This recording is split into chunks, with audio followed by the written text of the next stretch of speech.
बिस्मिल्लाहिर्रहमानिर्रहीम। अस्सलाम वालेकुम dear students, welcome to course Adix. मैं हूं आपका इंस्ट्रक्टर मोहम्मद सलमान और आज हम एडवांटेजेस ऑफ फंक्शन के बारे में पढ़ेंगे। तो देखिए, सबसे पहले यहाँ पे मैंने एक एडवांटेज लिखा है code reusability. The code inside the function can be reuse again and again in your program. जैसे कि हम पिछले एक एग्जाम्पल में आपको सम का एक प्रोग्राम कर चुके हैं।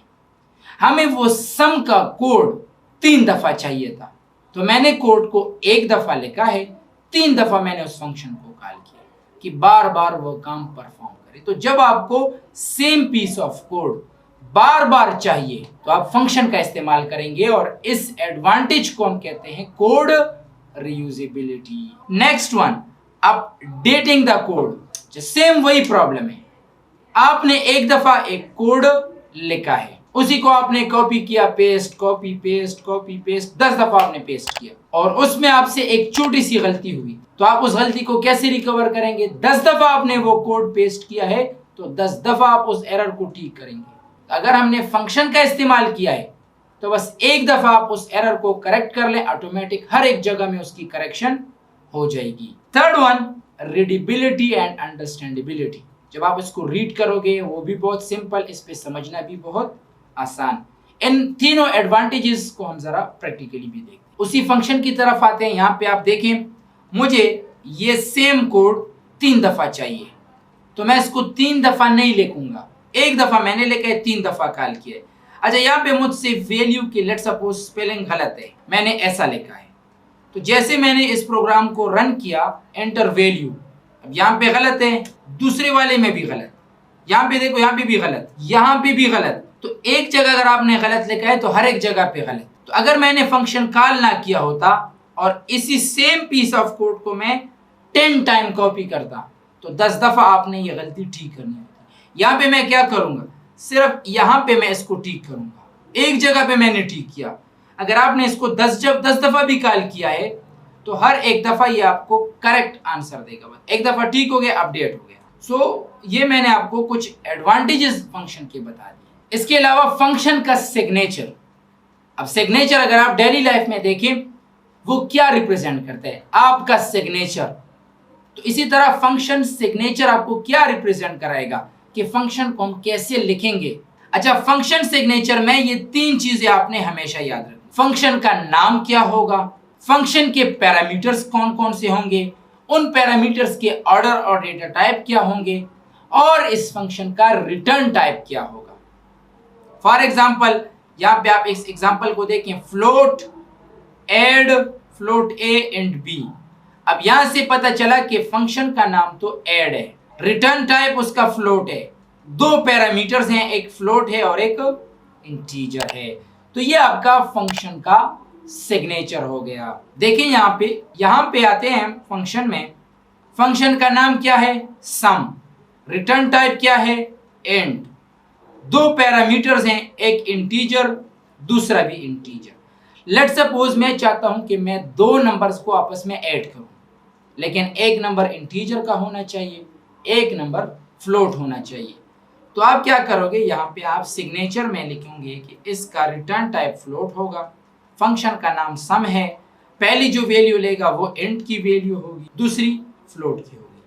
यहाँ पे भी आप बिल्कुल ऐसा ही करोगे कि इंट ए फ्लोट बी।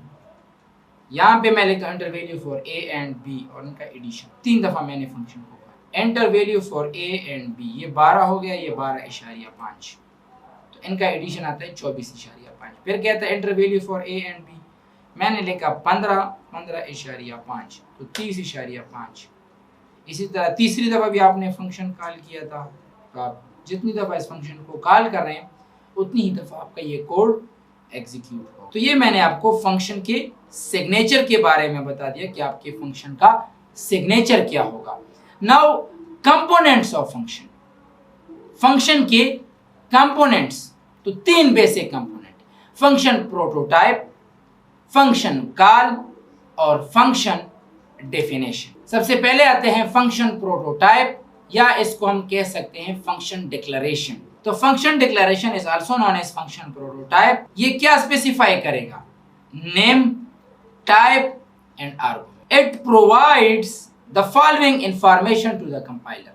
ये कंपाइलर को कुछ information provide. If the function definition lies before the main function, so then there is no need of prototype. जैसे कि हम पिछले एग्जांपल में कर चुके हैं, हमने फंक्शन को मेन फंक्शन से ऊपर डिफाइन किया, फिर आपको प्रोटोटाइप या डिक्लेरेशन की जरूरत नहीं. लेकिन अगर आप फंक्शन को मेन फंक्शन के नीचे डिफाइन करते हैं, फिर आपको प्रोटोटाइप की जरूरत, और ये सेमीकोलन से एंड होता है. इसकी मैं प्रैक्टिकल अभी कराऊंगा. फंक्शन डिक्लेरेशन या प्रोटोटाइप, फंक्शन कॉल और फंक्शन डेफिनेशन. फंक्शन डेफिनेशन क्या होता है? एक्चुअल आपके कोड को परफॉर्म करता है. वहां पे आपका एक्चुअल कोड होता है. इसके दो हिस्से होते हैं, एक को कहते हैं डिक्लेरेटर, एक को कहते हैं बॉडी. बॉडी क्या होता है? Enclose with braces. Last one है फंक्शन कॉल. तो फंक्शन कॉल क्या करता है? आपके उन कोड को एग्जीक्यूट करता है. It is the execution statement of a function to perform a specific task. Function is called by its reference, यानी इसके नाम से आप फंक्शन को कॉल करेंगे. जैसे अगर मैं आपको बुलाता हूं तो आपके नाम से बुलाता हूं, तो जब आप फंक्शन को बुलाएंगे तो आप उस फंक्शन के नाम से बुलाएंगे. So when a function is called, control shift to the function definition and the statement in the body of function are executed. जैसे आप फंक्शन कॉल करोगे, कंट्रोल कहां पे जाएगा? फंक्शन डेफिनेशन पे, और वहां पे आपका एक्चुअल कोड एग्जीक्यूट हो जाएगा. आफ्टर एग्जीक्यूशन द स्टेटमेंट या the body of function, control return to the calling function and next statement is executed. अब कैसे काम करते हैं, मैं आपको तीनों कंपोनेंट्स प्रैक्टिकली कराता हूं. अच्छा, अब यहां पे देखें. सबसे पहले मुझे एक function perform, function just very simple function है, जस्ट डिस्प्ले का फंक्शन. तो मेन फंक्शन से ऊपर आप लेके रिटर्न टाइप वाइड, फंक्शन का नाम है डिस्प्ले, पैरामीटर्स कुछ भी नहीं है, एंड विद सेमीकोलन. तो ये क्या है? ये फंक्शन प्रोटोटाइप है, या इसको हम फंक्शन डिक्लेरेशन भी कहते हैं. फंक्शन डिक्लेरेशन या फंक्शन प्रोटोटाइप हम मेन फंक्शन से ऊपर करते हैं. फंक्शन की डेफिनेशन वही रिटर्न टाइप होगा, वही इस फंक्शन का नाम होगा, वही इसके पैरामीटर्स होंगे. अब इसके ब्रेसेस होंगे. अब यहाँ पे ये क्या चीज है? ये है फंक्शन हेडर. यहाँ पे क्या होगा? Body of function. आपका फंक्शन प्रोटोटाइप और फंक्शन हेडर सेम है, लेकिन ये सेमीकोलन पे एंड होता है और ये एंड नहीं होता. यहाँ पे मैंने अब क्या करना है? फंक्शन की डेफिनेशन. डेफिनेशन में मैं सिर्फ लिखता हूँ see out my name is Salman. यहाँ पे आपका फंक्शन कॉल होगा. कॉल कैसे होगा? सिर्फ उसके नाम से. तो देखिए, आपका प्रोग्राम मेन फंक्शन से शुरू होता है. मैंने सबसे पहले स्टेटमेंट यहाँ पे लिखा है, इस फंक्शन को कॉल करो. तो ये क्या है? Function call. जैसे ही फंक्शन कॉल होगा, ये देखिएगा डिस्प्ले नाम वाला फंक्शन कहाँ पे डिफाइन है, इधर आएगा. ये कोड आपके लिए एग्जीक्यूट करेगा. इसके बाद मैं चाहता हूं कि यार ये स्टेटमेंट यहाँ पे मैं जरा लिख लेता हूँ. अच्छा, यहाँ पे मैं नेक्स्ट स्टेटमेंट करना चाहता हूँ, हेलो हाउ आर यू. इसके बाद मुझे इस फंक्शन की दोबारा से जरूरत पड़ गई, तो मैंने दोबारा उस फंक्शन को कॉल किया. अब जैसे मैं इस प्रोग्राम को रन करूंगा, यहाँ पे भी मैंने फंक्शन कॉल किया, रन कर दिया मैंने program. My name is Salman, फिर आपने जो स्टेटमेंट लिखा है वो, फिर वो फंक्शन. तो याद रखें, जब भी फंक्शन कॉल होता है, आपका कंट्रोल ट्रांसफर होगा कॉल्ड फंक्शन की तरफ. ये क्या है? एक्चुअली यहाँ पे मैंने फंक्शन डेफिनेशन किया. इसके दो पार्ट है, फंक्शन हेडर है और बॉडी फंक्शन. तो फंक्शन कॉल किया, फंक्शन डेफिनेशन आया, कोड एग्जीक्यूट किया, वापस चला गया. उसके बाद नेक्स्ट स्टेटमेंट एग्जीक्यूट हुआ, फिर नेक्स्ट, तो नेक्स्ट फिर फंक्शन कॉल है, फिर यहाँ से कंट्रोल ट्रांसफर हुआ, यहाँ पे सारा कोड एग्जीक्यूट किया और वापस चला गया. तो ये कुछ कंपोनेंट्स ऑफ फंक्शन. यहाँ पे मैं लिख लेता हूँ कंपोनेंट्स ऑफ फंक्शन. तो फंक्शन की तीन बेसिक कंपोनेंट है, प्रोटोटाइप है, फंक्शन कॉल है, फंक्शन डेफिनेशन. फिर फंक्शन डेफिनेशन के दो part, function header and body of function. So that's enough for today. Inshallah, see you in next lecture. Thank you very much.